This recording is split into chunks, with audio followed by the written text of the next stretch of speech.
할렐루야. 하나님께서 우리를 사랑해 주십니다. 예수 그리스도께서 우리를 돌보시고 성령 하나님께서 우리를 보호하시고 인도해 주십니다. 이 좋으신 성삼위 하나님께 이 시간 신령과 진정으로 예배 드리시겠습니다. 다 함께 일어나셔서 찬송가 29장 부르시겠습니다.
가능하신 분들은 주님 앞에 무릎을 꿇고 죄의 고백과 용서의 시간을 갖겠습니다.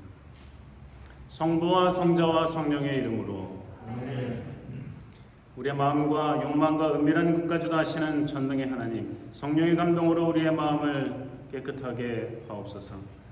하나님을 온전히 사랑하고 그 거룩하신 이름을 진심으로 찬양하게 하옵소서. 주 예수 그리스도의 이름으로 기도하옵나이다. 아멘. 우리가 죄 없다고 하면 이는 자신을 속이는 것이요 진리가 우리 안에 있지 않기 때문입니다. 그러나 우리가 죄를 고백하면 진짜로 우리는 우리의 죄를 용서하시고 모든 불의에서 깨끗하게 해주십니다. 하나님 아버지께 우리의 죄를 고백하시겠습니다. 우리는 죄에서 벗어났음을 고백하나이다. 우리는 생각과 말과 행위로 죄를 지었으며 원하는 선을 행하지 아니하고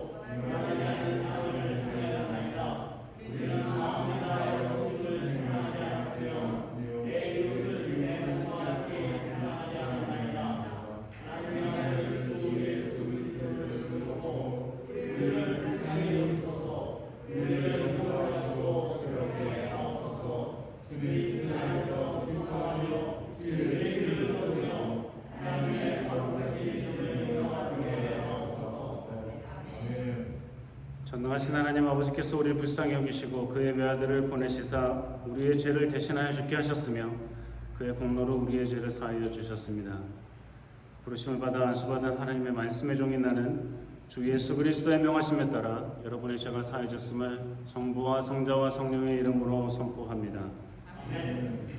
다 함께 일어나셔서 성시교독 하시겠습니다. 여호와여, 내가 깊은 데서 주께 부르짖었나이다.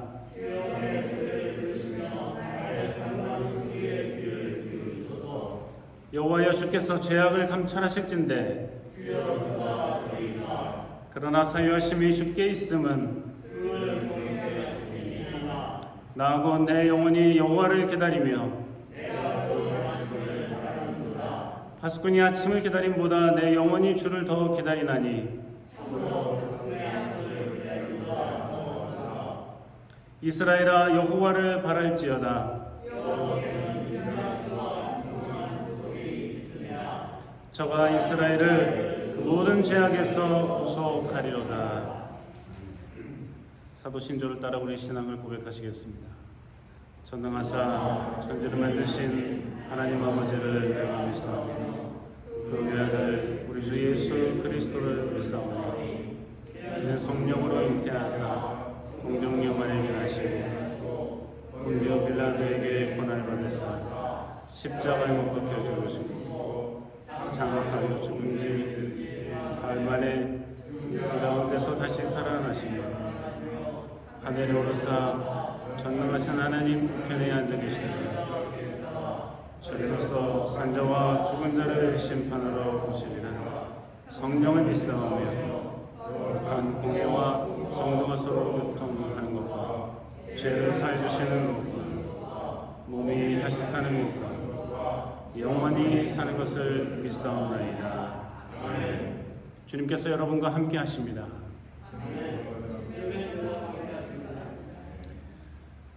함께 앉으셔서 찬송가 403장 부르시겠습니다.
이 아침 우리에게 주시는 하나님의 말씀은 복음서의 말씀입니다. 다 함께 일어나셔서 누가복음 12장 13절에서 21절까지의 말씀 함께 읽겠습니다. 무리 중에 한 사람이 이르되 선생님 내 형을 명하여 유업을 나와 나누게 하소서 하니 이르시되 이 사람아 누가 나를 너희의 재판장이나 물건 나누는 자로 세웠느냐 하시고 저희에게 이르시되 삼가 모든 탐심을 물리치라. 사람의 생명이 그 소유에 넉넉한 데 있지 아니하니라 하시고 또 비유로 저에게 일러 가라사대 한 부자가 그 밭에 소출이 풍성하매 심중에 생각하여 가로되 내가 곡식 쌓아둘 곳이 없으니 어찌할꼬 하고 또 가로되 내가 이렇게 하리라. 내 곡간을 헐고 더 크게 짓고 내 모든 곡식과 물건을 거기에 쌓아두리라. 또 내가 내 영혼에게 이르되 영혼아 여러 해 쓸 물건을 많이 쌓아두었으니 평안히 쉬고 먹고 마시고 즐거워하자 하리라 하되 하나님은 이르시되 어리석은 자여 오늘 밤에 내 영혼을 도로 찾으리니 그러면 내 예비한 것이 이것이 되겠느냐 하셨습니다. 위하여 재물을 쌓아두고 하나님께 대하여 비우치 못한 자가 이와 같으니라. 이는 하나님의 말씀입니다. 자리에 앉으시겠습니다.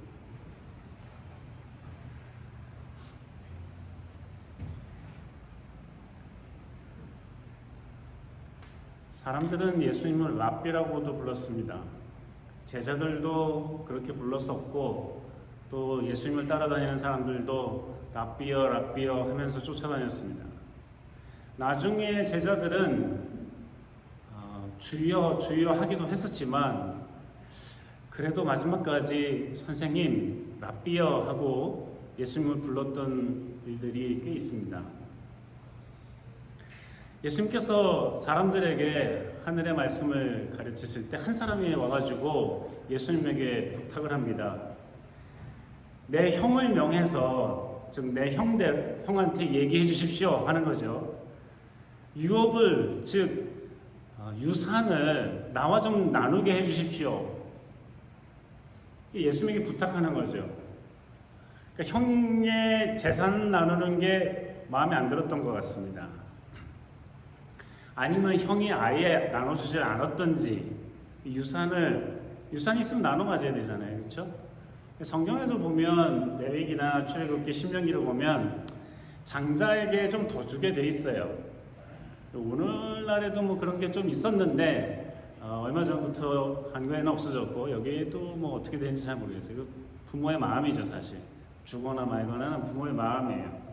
뭐 정해진 어떤 비율이 예전에 한국에는 있었는데 이제는 없잖아요. 미국도 그런 비율이 없는 걸로 알고 있습니다. 제가 틀릴 수도 있습니다만 이 사람의 요청은 이거예요. 형이 유산이 있는데 형이 자기하고 유산을 잘 좀 공평하게 좀 넉넉하게 안 나눴다고 생각하는 거예요. 그러니까 이거 좀 제대로 좀 나눠달라고 우리 형한테 가서 얘기해달라는 거죠. 예수님이 이 질문에 대해서 기분이 별로 안 좋게 대답하세요. 야, 이 사람아, 누가 나를 너희의 재판장이나 물건 나누는 자로 세웠냐 하는 거죠. 나는 니네 재판장도 아니고 물건 나눠주는 사람도 아니야. 야, 너 이만큼 가졌으니까 너 이만큼 가져. 이렇게 나눠주는 사람이 아니라는 거죠. 근데 이 사람이 예수님에게 이런 부탁을 했을 때 랍비여, 선생님이여 하고 부탁을 했으니까 사실 그 당시 이런 거를 해결해 주는 게 랍비의 의무고 역할이었거든요.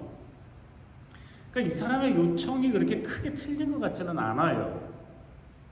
그리고 이전에도 이후에도 보면 예수님께서 무슨 잘잘못을 가리는데 꽤 여러 말씀을 하신 적이 있고 또 뭐 사람들이 돌로 쳐서 죽이려고 그럴 때 하지 말라고 그런 적도 있고 여러 가지 법적인 것과 관련된 이야기를 하신 적이 있거든요.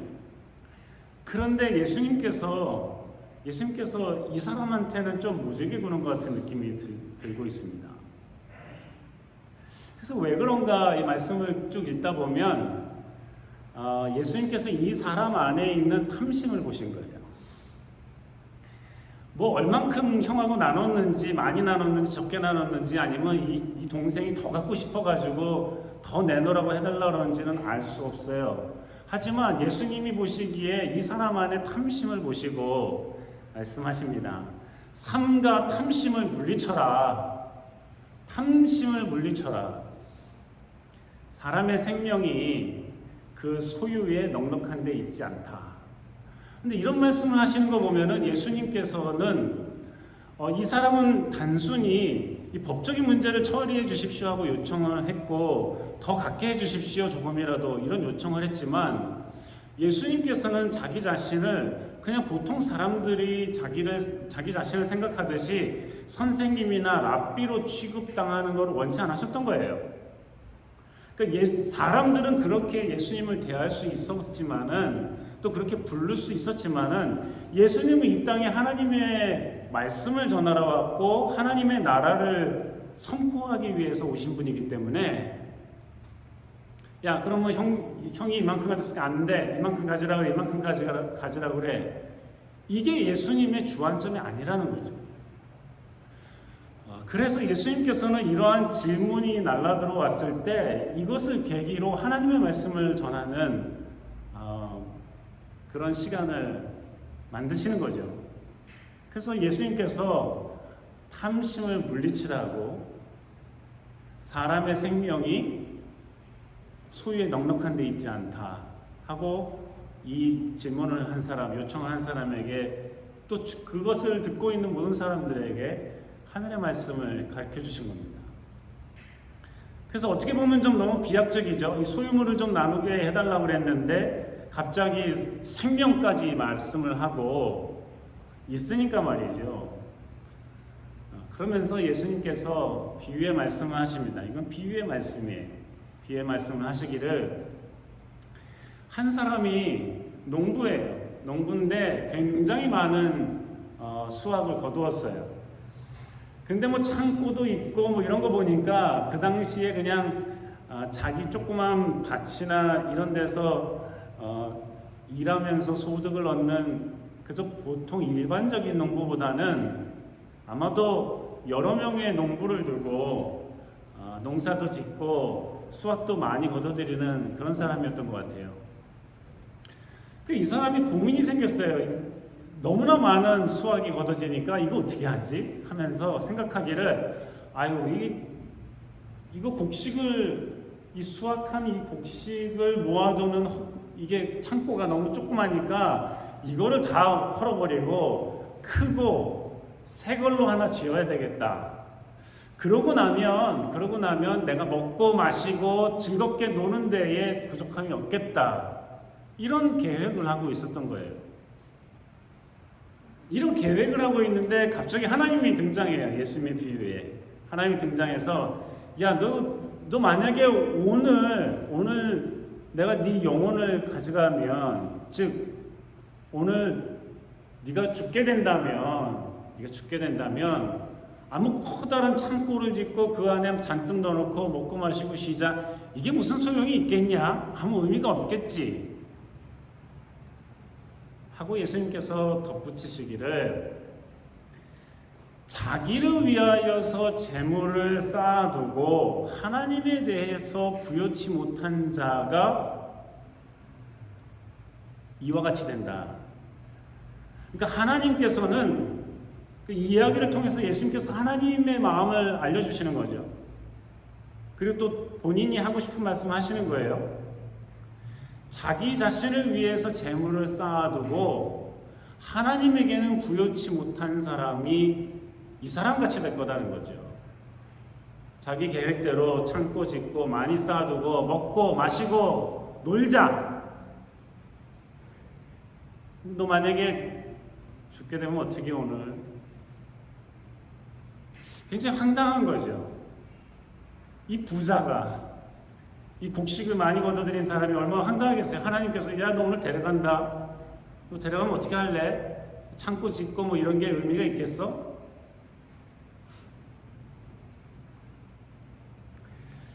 우리가 이 말씀에서 우리가 이런 말씀을 들으면 그 전에 있었던 예수님 말씀 다 잊어버리고 이후에 있었던 예수님 말씀 다 잊어버리고 그냥 이것만 생각해서 우리가 잘못된 판단을 할 수도 있어요.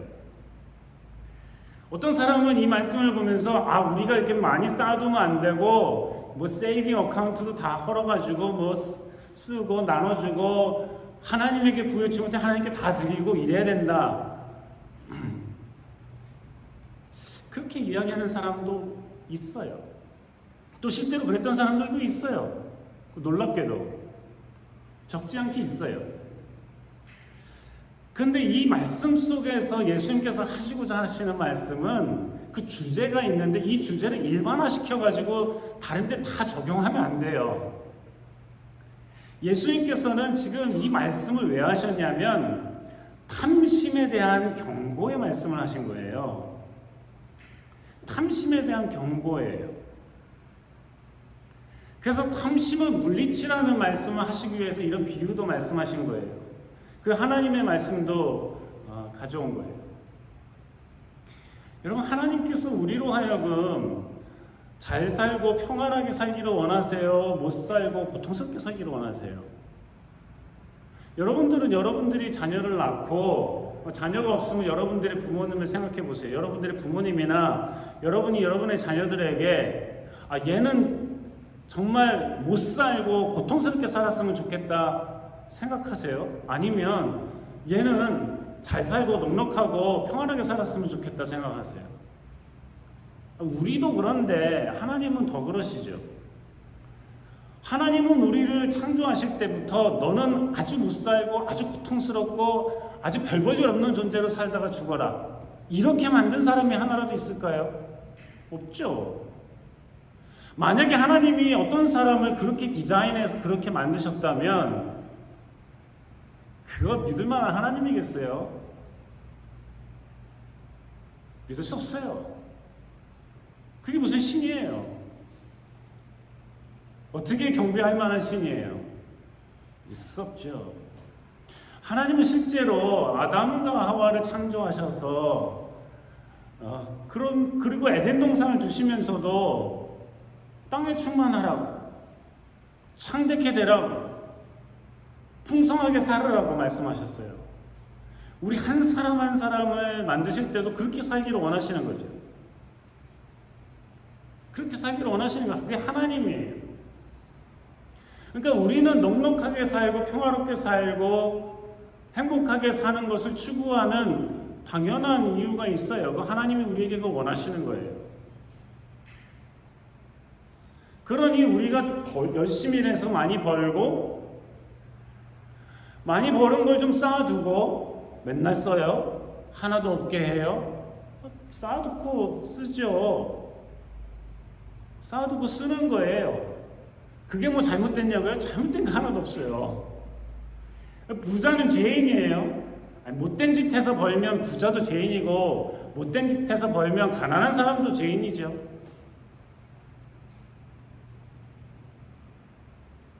지금 예수님께서 하시는 말씀은 뭐냐면 그 사람, 그 질문을 하고 요청한 사람의 마음에 탐심을 보고 말씀하셨다는 거예요. 어떻게 유산을 나눴는지 모르지만 예수님이 그 사람 안에 있는 탐심을 보고 얘기하세요.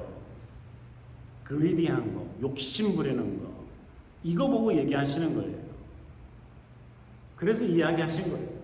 잔뜩 쌓아두고 먹고 즐기자. 뭐가 잘못됐어요? 그런데 그 탐심 때문에 이웃도 가족도 하나님도 잊어버리는 게 문제인 거예요.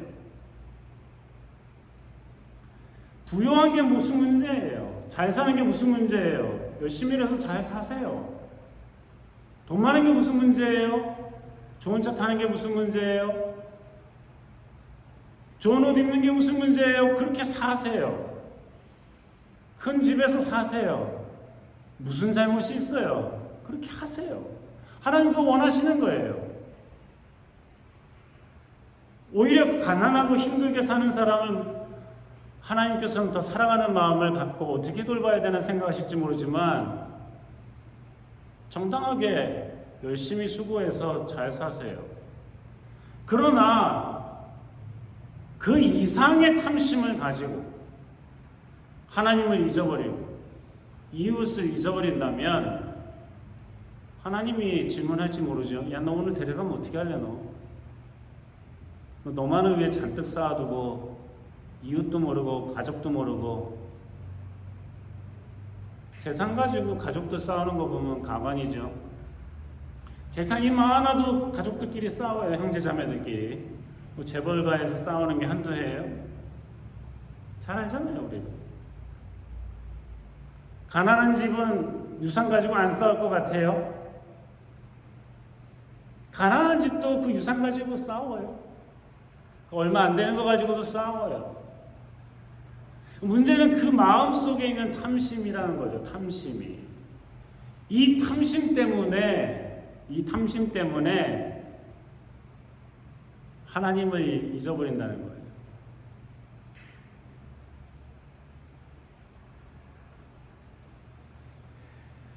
아굴이라는 사람이 잠언의 마지막 장에 이런 고백을 해요.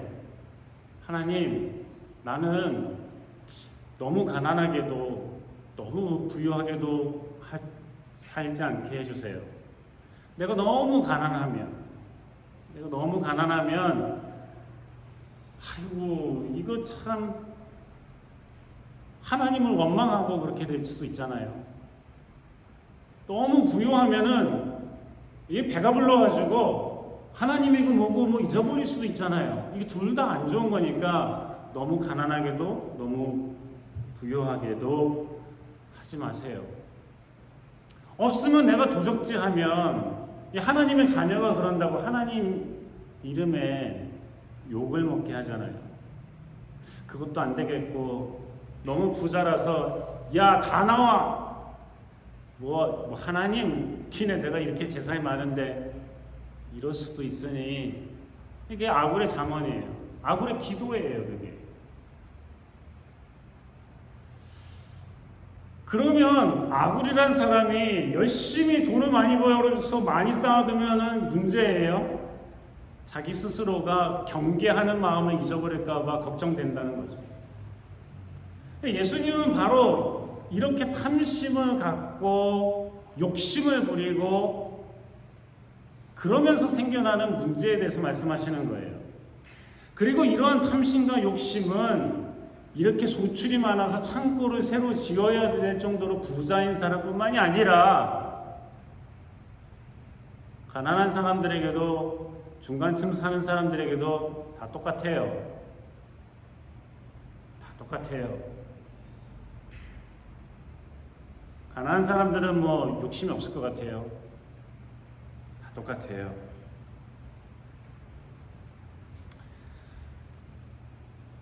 예수님께서 이 사람의 탐심을 보셨습니다. 싫어하셨어요.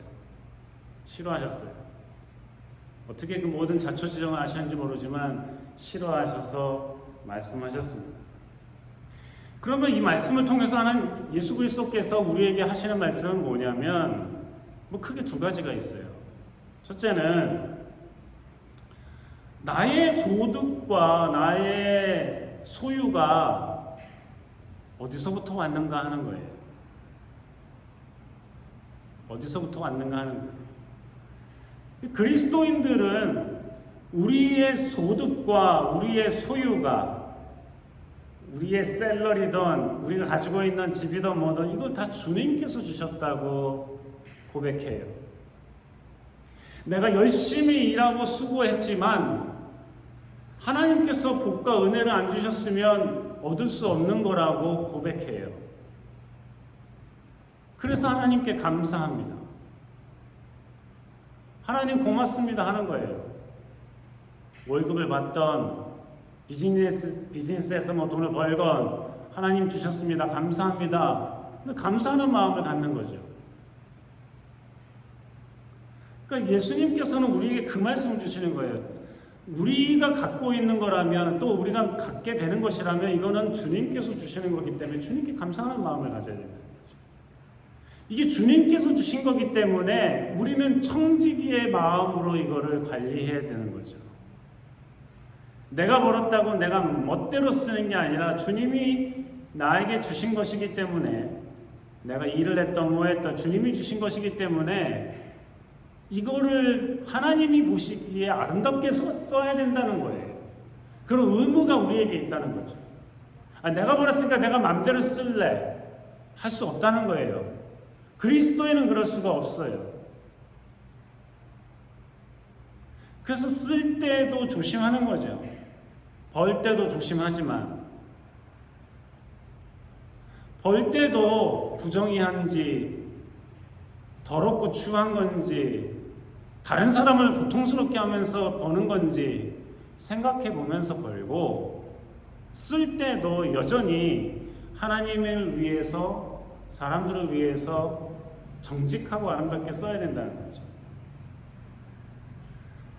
또 어떤 사람들이 이것도 오해하는 부분이 뭐냐면, 야, 자기에게는 많은 재물을 쌓아두고 하나님한테는 부유하지 못한, 하나님에게는 넉넉하지 못한 자가 이와 같다 그랬으니 무조건 하나님한테 많이 드려야 된다. 하나님한테 많이 드려야 된다. 하나님이 뭐 없나요? 하나님이 돈이 없어요? 그래서 무조건 많이 드려야 된다고만 해요. 아니, 많이 드리는 걸 하나님 뭐라고 그러시진 않죠. 그러나 하나님이 없어서 달라는 건 아니에요. 우리가 하나님께 드릴 때는 하나님이 중심을 보신다고 그랬지 액수를 보신다고 하진 않았어요. 뭐 금의 무게를 달아본다고 하진 않으셨어요. 하나님이 돈이 필요하신 분이 아니니까, 금덩이가 필요하신 분이 아니니까. 하나님은 뭐 그런 걸 원하지 않아요. 그러나 하나님께서는 이 사람이 정말 감사함으로 드리는지, 남들 뭐라고 드리는지, 어떤 마음으로 드리는지를 중요시 생각하신다는 거죠. 그게 바로 내가 어떻게 살아갈까 하는 거예요. 하나님이 우리에게 생명을 주셨잖아요. 그 하나님이 선물로 주신 거죠. 내가 한번 살아보겠습니다. 한 60세, 80세, 100세 한번 살아보겠습니다 하고 손 들고 나온 사람은 없어요. 하나님이 생명을 주신 거예요. 우리 생명을 주셨으니까 감사합니다 하고 열심히 살아가고 의미 있는 삶을 살려고 하는 거죠. 근데 우리의 생명이 갖고 있는 것에 넉넉함에 있지 않다는 말씀, 하나님께 부여하라는 말씀은 하나님께 드리는 자세와 태도를 얘기하는 거예요. 그 중심을 얘기하시는 거예요.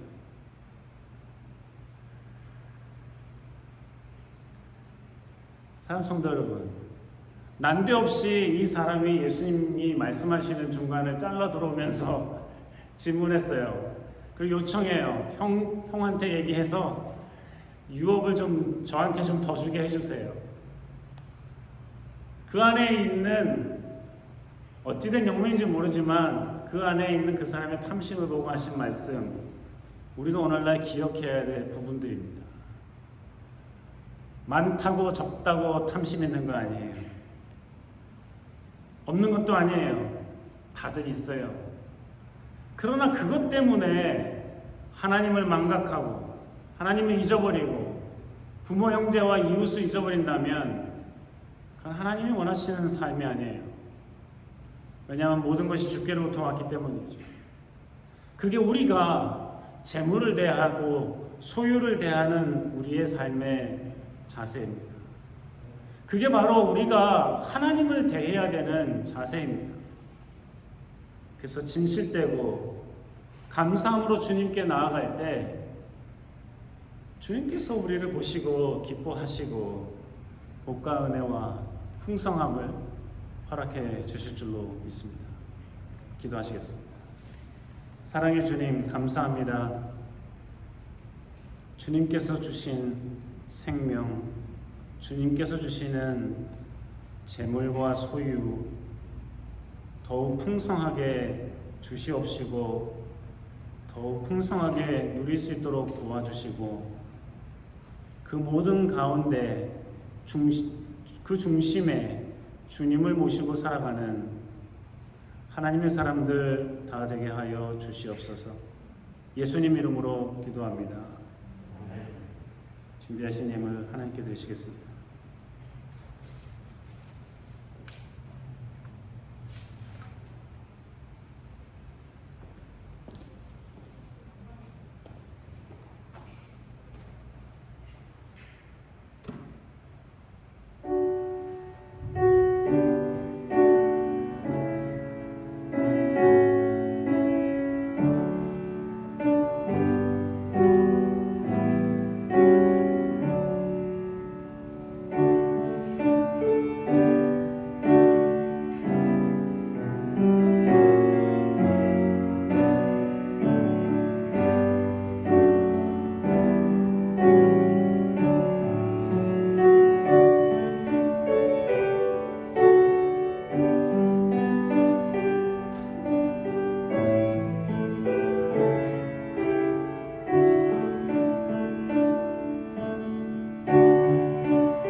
인도하시고 함께해 주셔서 지난 한 주간도 열심히 일하고 수고하여 소득을 얻게 하시고 감사함으로 주님 앞에 구별하여 드리게 하시니 은혜 무한 감사드립니다.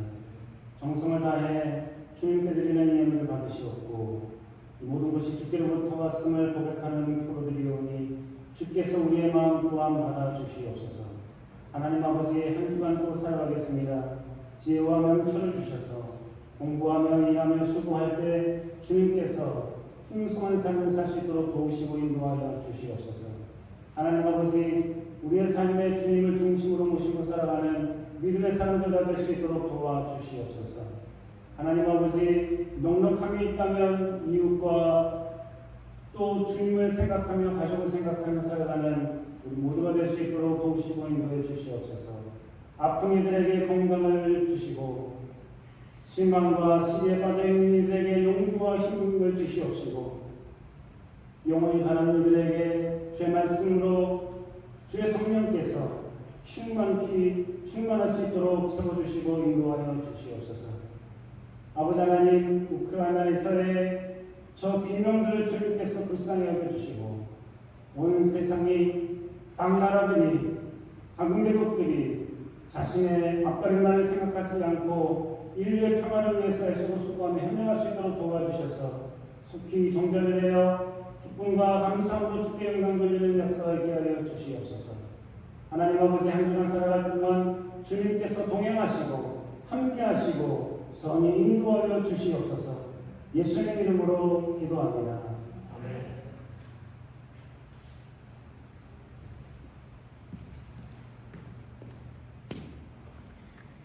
광고 말씀 드리겠습니다. 방문해 주신 여러분들 감사하고 환영합니다. 보드 미팅이 오늘 오후 1시 있겠습니다. 다음 주일 매달 첫 주 성찬식이 있겠습니다. 위에서 준비하시며 기도해 주시면 감사하겠습니다. 우리가 예배를 마치고 계속 펠로우십이 없습니다. 코로나 바이러스 때문에 아직도 더 어렵고 또 요즘엔 더 악화되었다고 해서 다들 걱정과 염려가 많습니다. 우리 교우들 중에도 걸리셨다 또 나으신 분들도 계시고 모두 건강하시고 또 더 강건해지시기 바라고 잘 회복되시기를 바랍니다. 그래서 다음에 어나운스가 있을 때까지는 우리가 교제가 없을 텐데 속히 이 모든 어려움이 종결돼서 우리가 같이 커피도 마시고 빵도 먹고 교제할 수 있는 날이 올 수 있도록 여러분 위해서 기도해 주시기 바랍니다. 다 함께 일어나셔서 찬송가 492장 부르시겠습니다.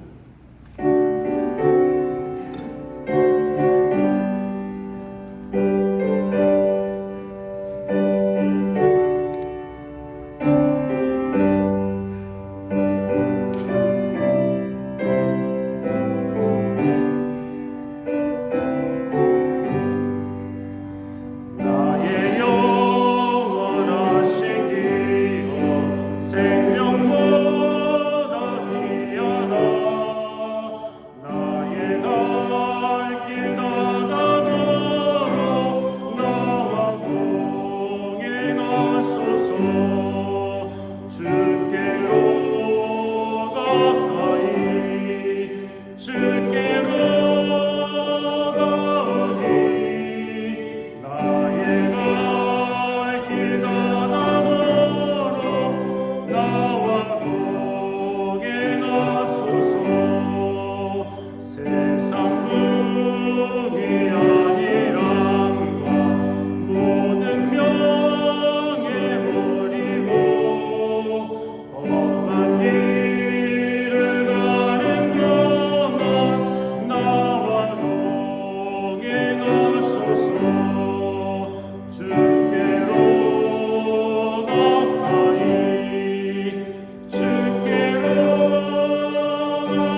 행하소서.